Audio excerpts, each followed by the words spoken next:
Valleviejas, primera montería de Umbría de la Venta. Con un tiempo, la verdad que bastante complicado y con 14 puestos.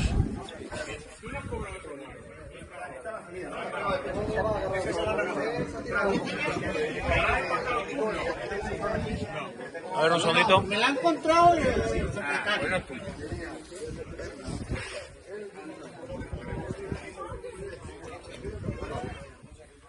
Un segundo, Carlos, por favor.